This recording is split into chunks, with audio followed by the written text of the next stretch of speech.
Begin the Katan Daf, Mesechtas Moed Katan Daf. We begin 4 lines down at the top of the oven, where the Gemara continues explaining the brayso in the previous Daf regarding if we're concerned that even though it's a field that has trees, if it was a field that a grave was lost, that we're not so.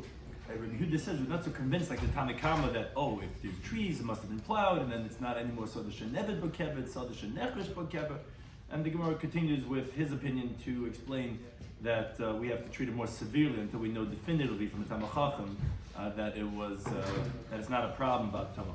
She's corresponding to the Kazik and the Cheskot Tanit of the Daf. Which is joining today's Daf. The things we discuss in today's Daf are Yitzin al Kalayim, that we send out messengers of the Bezin to inspect for Kalayim Chol Moed. Why specifically Chol Moed? Because Schar Pa'ula Damasli Gaban, because you get cheap labor Chol Moed because nobody's working. The Gemara explains that originally they went and they would tear it out and they uproot it and they threw it before their animals.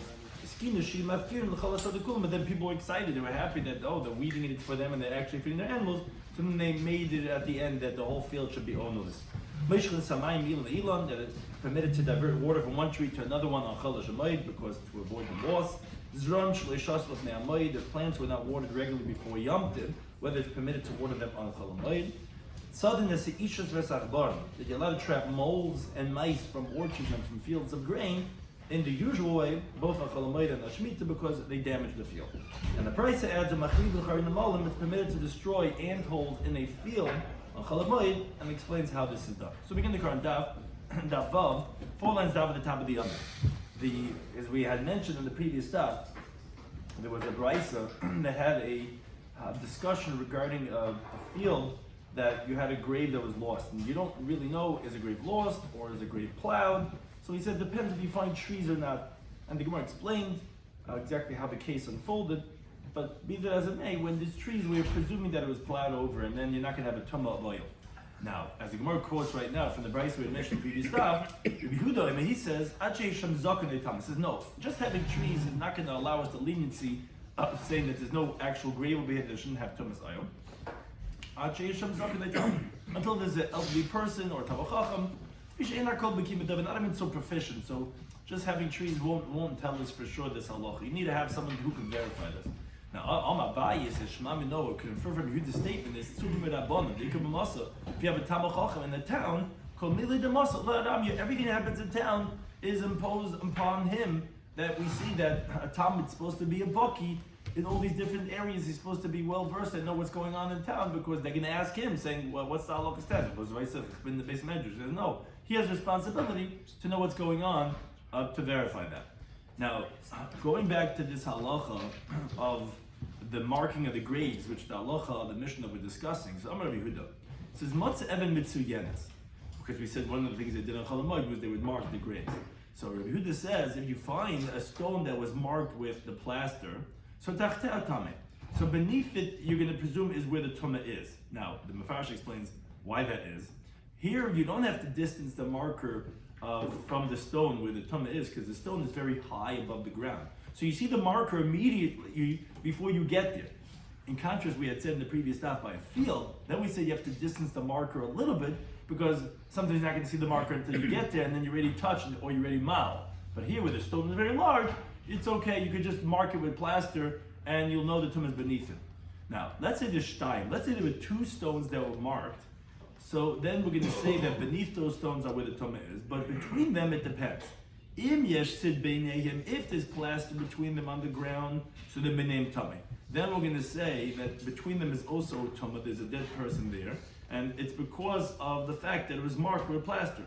The main sid beinim, if there's no plaster between them, then beineim tar. Then we say, okay, these 2 stones have tumah beneath them, but the area between them, there's no plaster, it's going to be tar. Now that has the Gemara, even if the area between them has never been plowed, you're telling me it's going to be tar when there's no plaster between the stones? But what time in the brayso that says,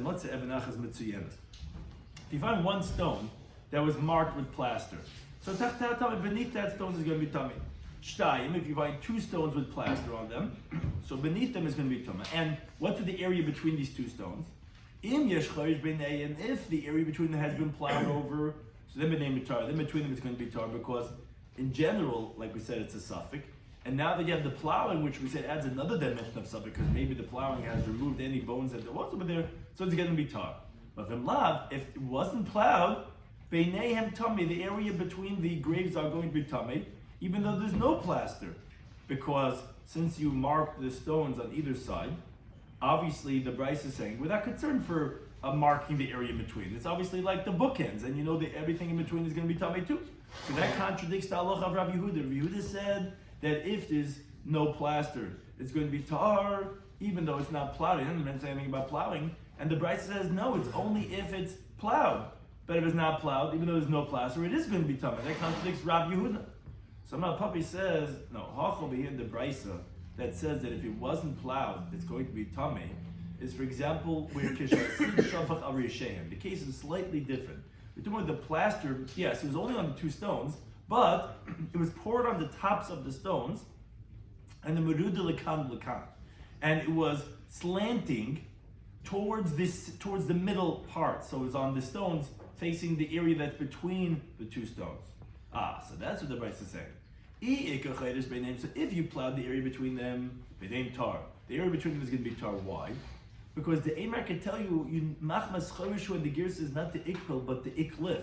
That what happened is that although the plaster was slanting off the stones towards the center, meaning the area between them, but that's because it got peeled off from the stones and it fell from between them because of the plowing.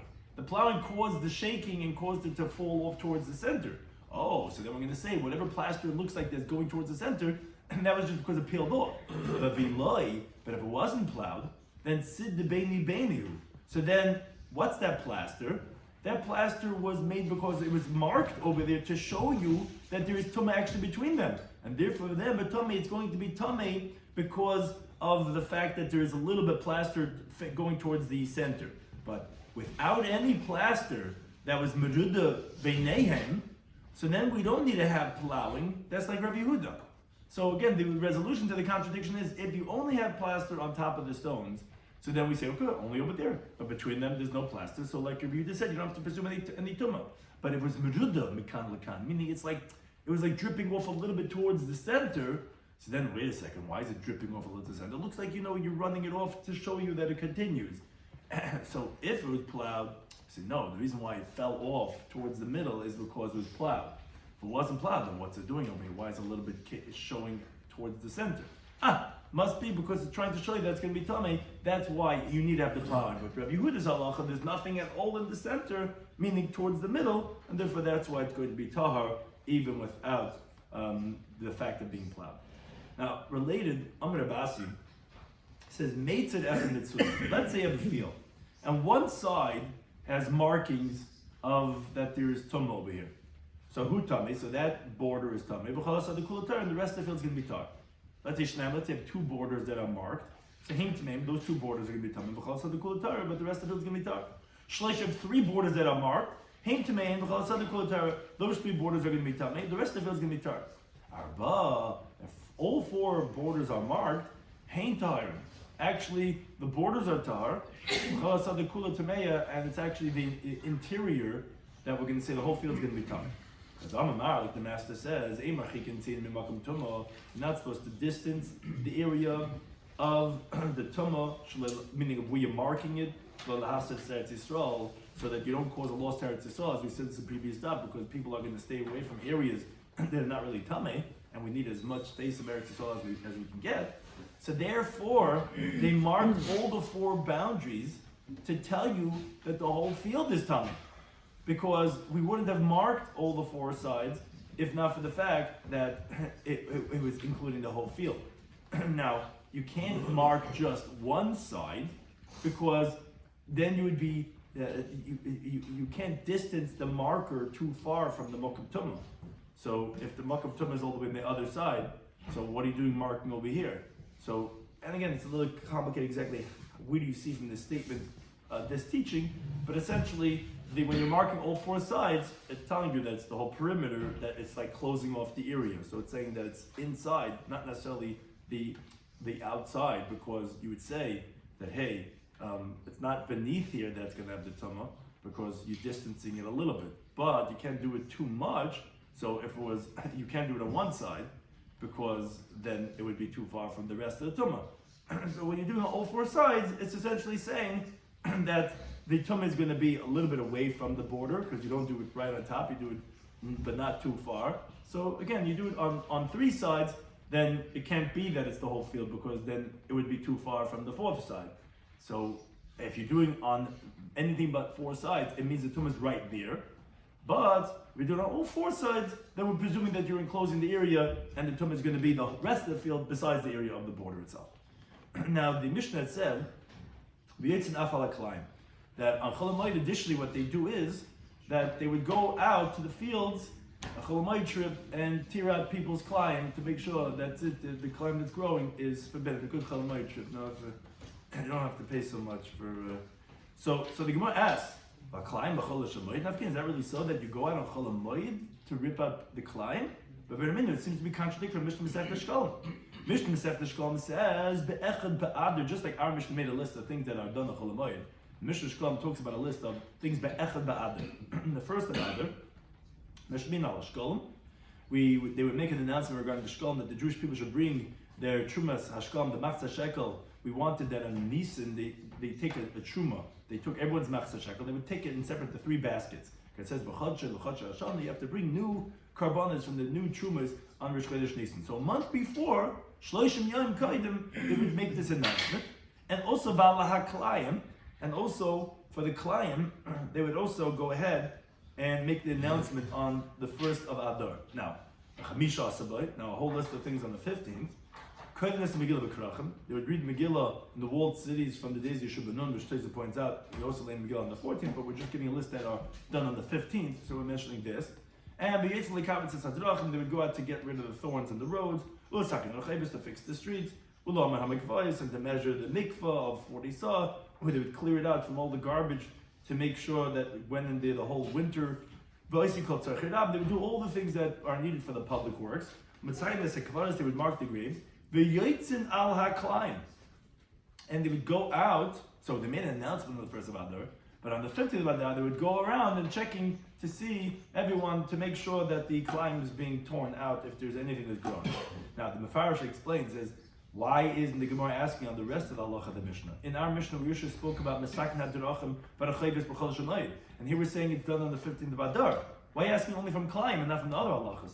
So that's not a difficulty, because that makes sense why you would have to fix it 2 times, because when you fix the roads on the 15th of Adar, the rain's still coming and it's ruining it. So of course on Chol Hamoed you got to fix it again. But by climb, since you're ripping it out already on the 15th of Adar, what do you have to go out again on Chol Hamoed? That's why the Gemara is asking. So the Gemara gives 2 answers. Rabbi Lazar, Rabbi Yisrael Chanina.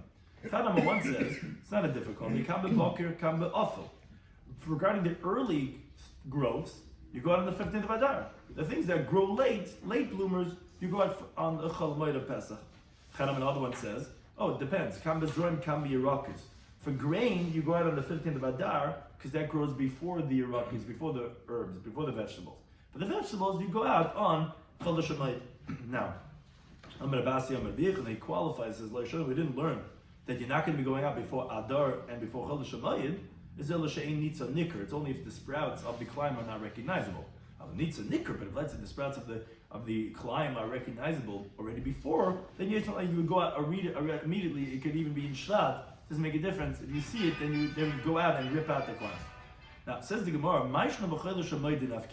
so what's the pshat? Okay, so we understand you got to go out when they're starting to grow. But dafka chol shemoid, we go out to rip out the climb.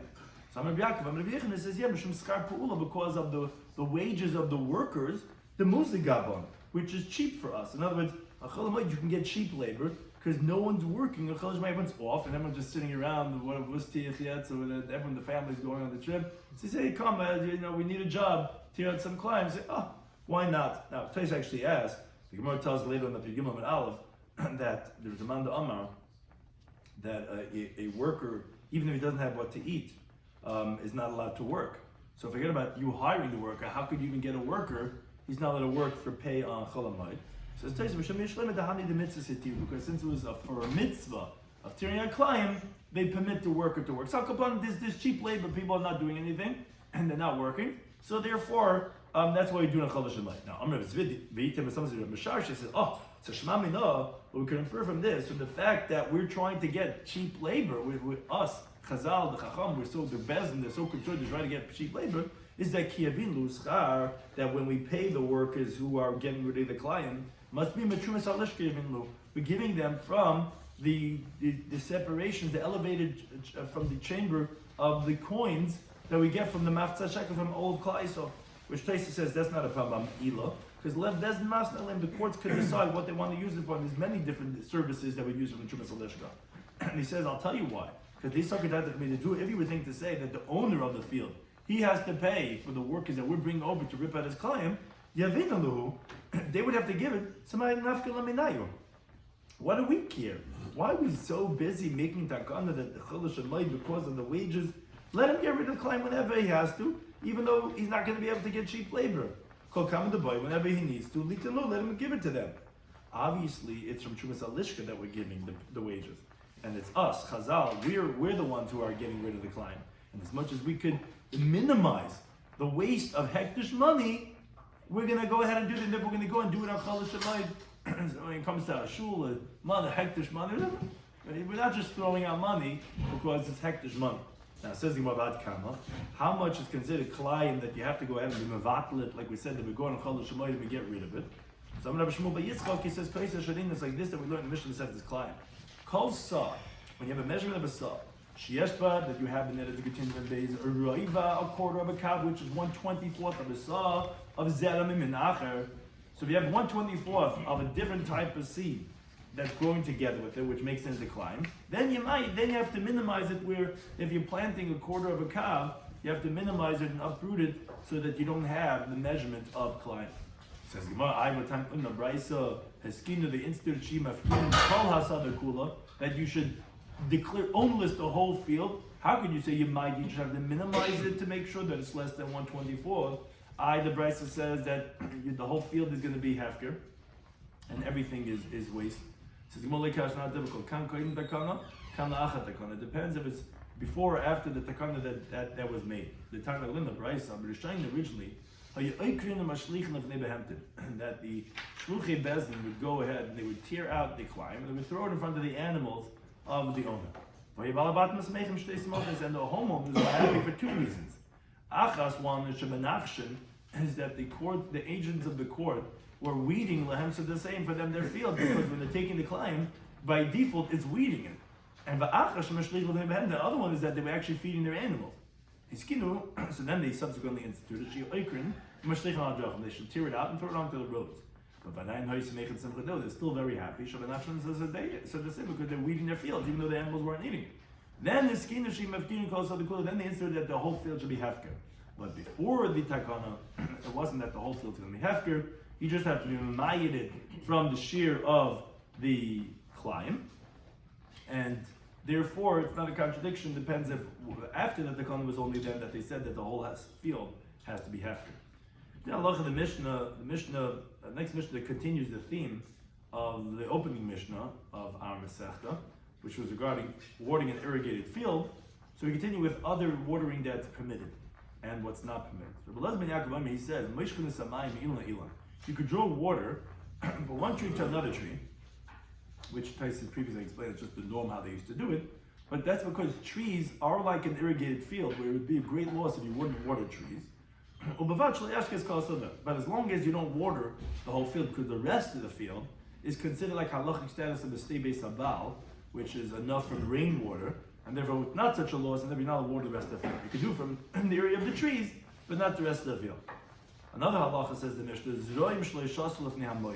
if you have seeds, grain, that wasn't watered before the Yom Tov, meaning it's not used to being watered constantly before the Yom Tov, so then you cannot water them on Chol Shamayid, because since you don't constantly water them before the Yom Tov, it's not such a loss if you don't water it throughout Yom Tov on Chol Shamayid.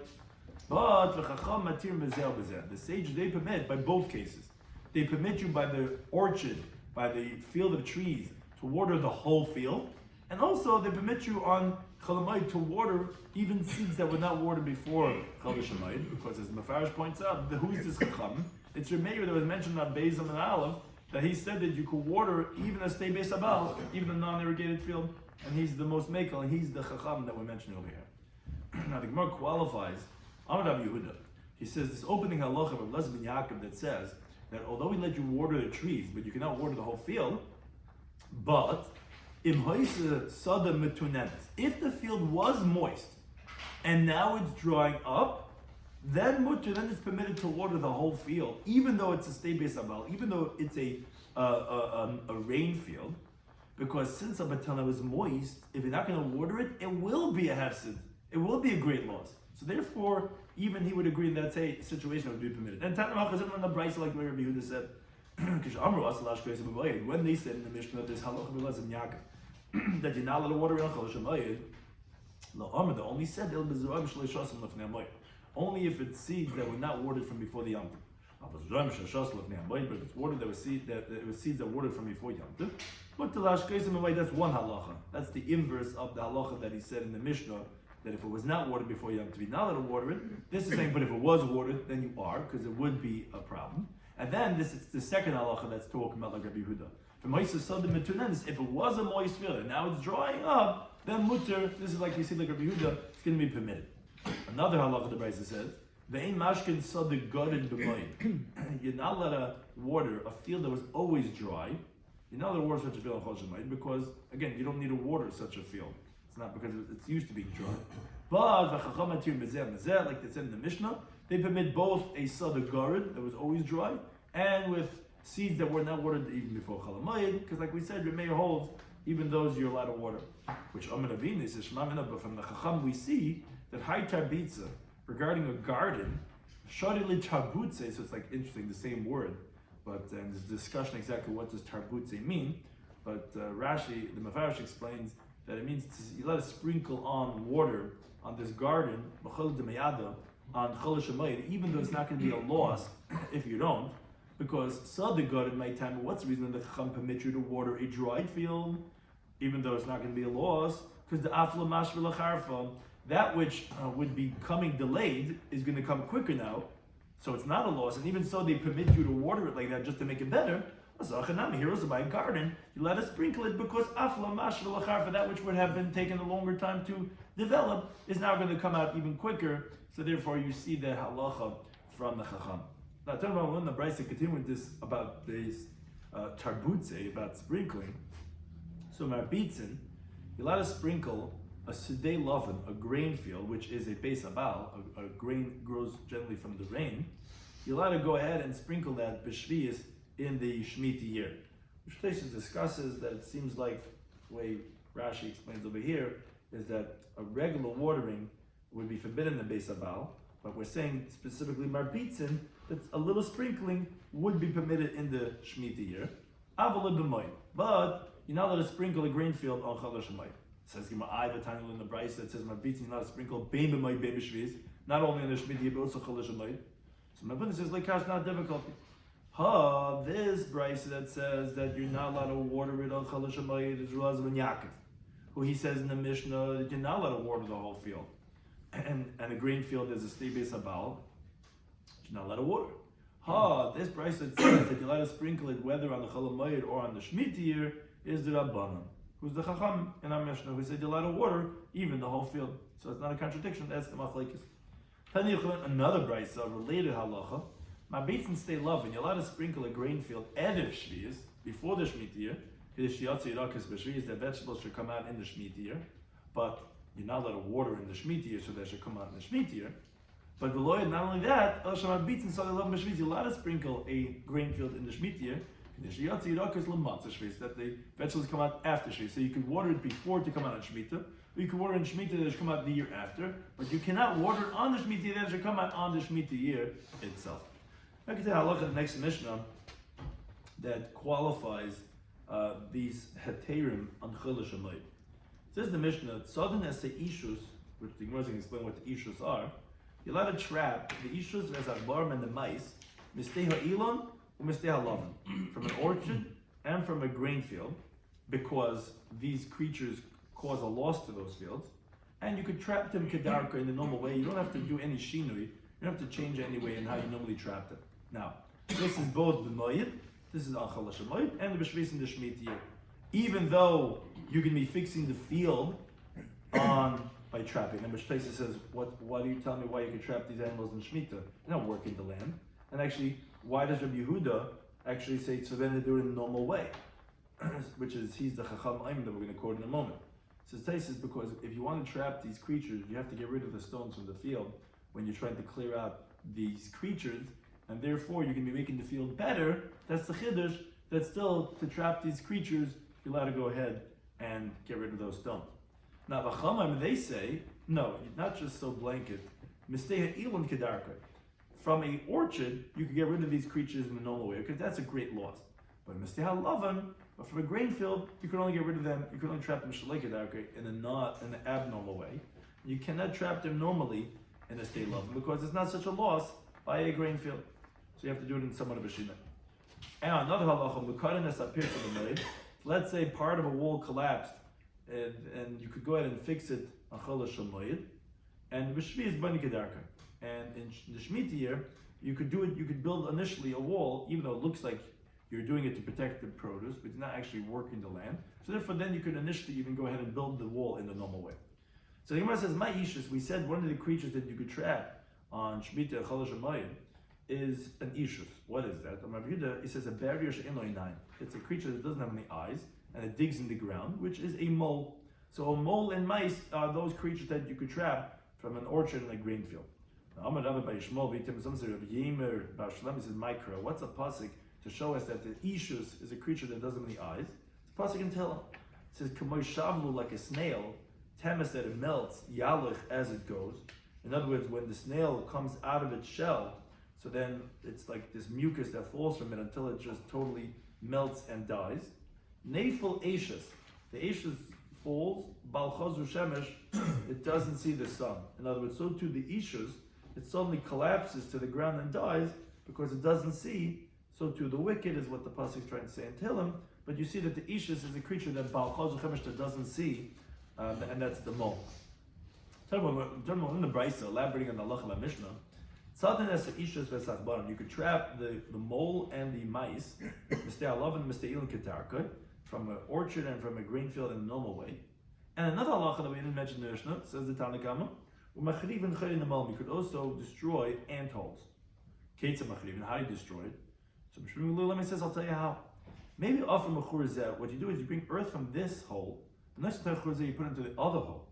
And then the ants are going to choke each other, because they're going to smell the earth and not going to recognize the earth. And because of the confusion, they're going to kill each other. Now, Rabbi Shloimy Schwartzberg, he qualifies this, and he says like this. It's only if these two ant holes are on two other sides of the river. So since there's an interruption of water between these two ant holes, then these ants are not going to recognize the earth of the other one, and because of the confusion, they're going to choke each other. Moreover, would do like a geshara, it has to be there's no bridge going over the body of water. And moreover, would like a gamla. Has to be that there's not even a gamla, which is not even a bridge, it's just like one plank. And would like a mitzvah. Has to be that you don't have a mitzvah. What's a mitzvah? It's even smaller than the gamla, where no one can walk on that rope, only if you like tie another rope on the two sides of the river on two pegs, and people hold on to that when they walk over that narrow bridge. But if you have even one of these things, then the ants would recognize the whole of the other one, even though it's the other body of water, because ants are obviously very small, they could crawl over it and they'll know about that other earth, and that won't be so unnerving to them. Now, that the Gemara concludes on top of Zayin and Aleph. Now, Ad Kama, how far are these two ant holes? That if you have a river between them and there's no bridge and there's no connection, that then they will not recognize the ant hole of the other one. It's Ad Parsa, meaning if you don't have a parsa between them, even if there's a river and there's no crossing over the river, if it's less than a parasa, these ants will recognize the whole of the other one, and then they're not going to choke each other. But if you want to go ahead and get rid of the ants and the ant hole, so it has to be, again, at least a distance of a parasa and the body of water, and there's no crossing over that water, then you'll be able to get rid of that. You could do that also on Moed and on the Shemitah. I think at any time.